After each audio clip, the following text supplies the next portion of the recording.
Kalaban ang South Sudan mga idol, naranasan ni Curry ang worst game niya ngayong Olympics. Paano? 3 points lang siya sabay 1 out of 9 shooting from the field. 0 out of 6 naman sa 3. Ang saklap talaga. Bakit kaya? Well, dito sa una niyang mintes, masasabi mong tao lang din naman kasi talaga siya. Dahil sa dribble handoff ni LeBron na pailalim tuloy si Carlik Jones sa kanyang screen. And malamang, kayang-kaya ni Steph yung ganitong klaseng range. Half court nga tila ang dali-dali sa kanya. Sadyang wala, tao lang din talaga to. Makikita rin natin na syempre, since hindi naman talaga Golden State itong Team USA, medyo naninibago rin siya.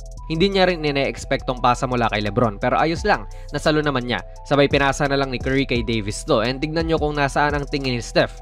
Nandito kay Tatum. Sa sistema kasi ng Warriors, dapat si Tatum magbibigay lang ng screen dito kay Steph para malibre siya. Mabilis na action lang yan, mabilis ang pin down. Yun nga lang syempre, hindi nga Golden State Warriors to, and siguro niisip lang din ni Tatum na bigyan niya ng espasyo si Steph na makatakbo, kaya rin siya umalis dyan at lumapit kay AD. Wala tuloy nangyari sa opensa.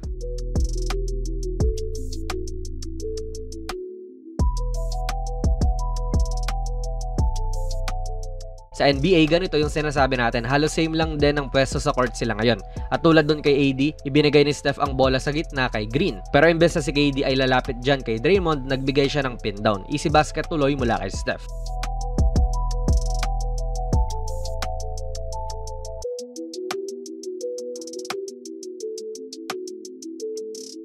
Nga pala mga idol, ang video na ito ay sponsored ng 1xBet, ang isa sa mga trusted betting sites dito sa Pinas at sa ibang bansa.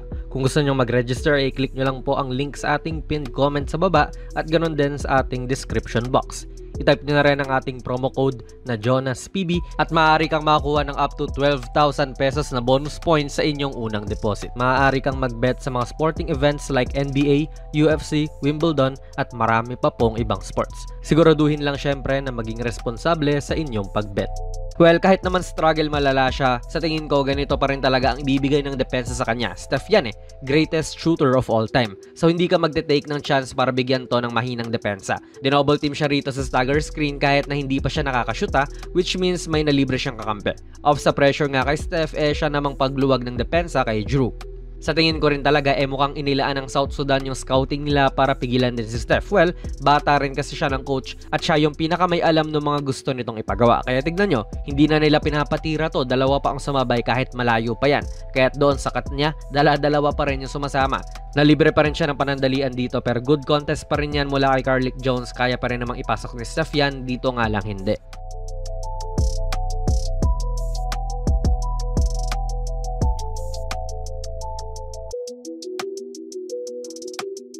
Dito rin mga lodi, long defender din kasi na si Bolkwall ang tumatao sa kanya. Ganda rin ito dumepensa at talagang basang-basa niya yung galawan ng Team USA sa pagkakataon na ito. May cut sana si Steph dito sa una nilang possession ng third quarter, pero gumana yung pagiging mahaba nga ni Bolkwall. Kaya credits din talaga sa depensa ng South Sudan, pinapahirapan nila si Steph this game for sure. Tulad dito, switch ng big man na si JT Thor kay Steph at tinapal pa niya. Galing din, di ba? Iilan lang yung nakagawa niyan sa bilis ba naman ng tira ni Curry.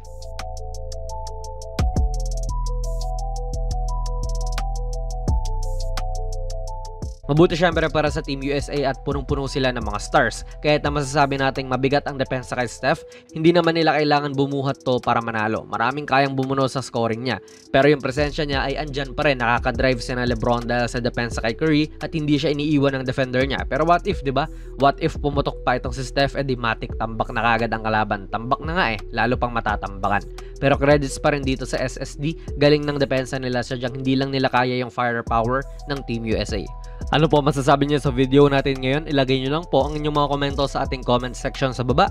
Plug na rin natin ang ating very first merch mga idol. Ako ang nag-design itong mala vintage na Kobe shirt. $6.89 lang yan at ayan po ang nilalaman kapag bumili ka. PM lang kayo sa ating Facebook page for more info. Kung nagustuhan niyo po ang ating video ay pipindot na lang idol ng like button. Mag-subscribe ka na rin sa ating channel at ako nga pala si Jonas PB, and as always, hanggang sa muli.